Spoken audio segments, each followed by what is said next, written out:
শুধুমাত্র যুব মোর্চাই যথেষ্ট। উনি বলেছেন যে আমি যদি চাই 2 ঘন্টার মধ্যে আমি বিজেপির সকল কার্যকর্তাকে মুছে দেব। উনি কি মনে করছেন? কি আমরা যদি চাই, যুব মোর্চার টিম যদি চাই, উনার লোককে দিয়ে উনাকে ঘর থেকে তুলে এনে আমরা মারার ক্ষমতা রাখি তো? ভুলে যাচ্ছেন। ওনাকে মনে করে দিতে চাইছি যে এই ধরনের কথাবার্তা উনি যেন না বলে, ওনাকে আমি হুঁশিয়ার করে যাচ্ছি। আমি বোলপুর সাংগঠনিক জেলা যুব মোর্চার জেনারেল সেক্রেটারি অরুণ দাস বলে যাচ্ছি যে এই ধরনের কথাবার্তা মিডিয়ার মাধ্যমে বন্ধ করুন, নতুবা আমরা যে স্টেপ নেব আগামী দিনে আপনি সে পরিকল্পনাও করেননি। আপনি আমাদেরকে ভাবাচ্ছেন, আপনি ভাবতে পারবেন না আমরা যে কতটা ভাবাতে পারি। ঘাম ছুটিয়ে দেবো আপনার, এই কথা বলে গেলাম। ঘামতে লাগবেন।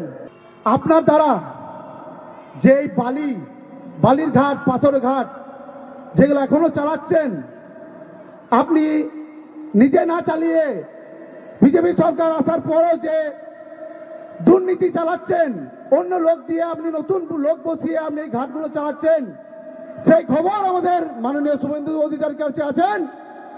সেইগুলো খুবই তাড়াতাড়ি সবারই সামনে আসবে। শুভেন্দু অধিকারী তার ব্যবস্থা করবে, আপনার খুবই তাড়াতাড়ি ব্যবস্থা হবে। আপনি জিতেছেন হাসানে, ঠিক আছে, আপনি হাসানে কাজ করুন, জনগণের জন্য কাজ করুন।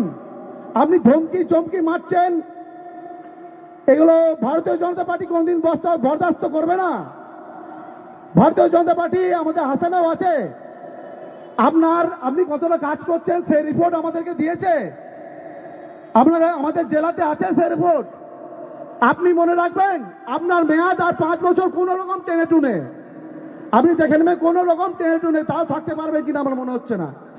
তা আপনাকে বলে যাচ্ছি, এই ধরনের কাজ আপনি বন্ধ করুন। মিডিয়ার মাধ্যমে উল্টো পাল্টা কথা বন্ধ করুন, কটু কথা বন্ধ করুন, নয়তো আপনার ব্যবস্থা আমরা নেব।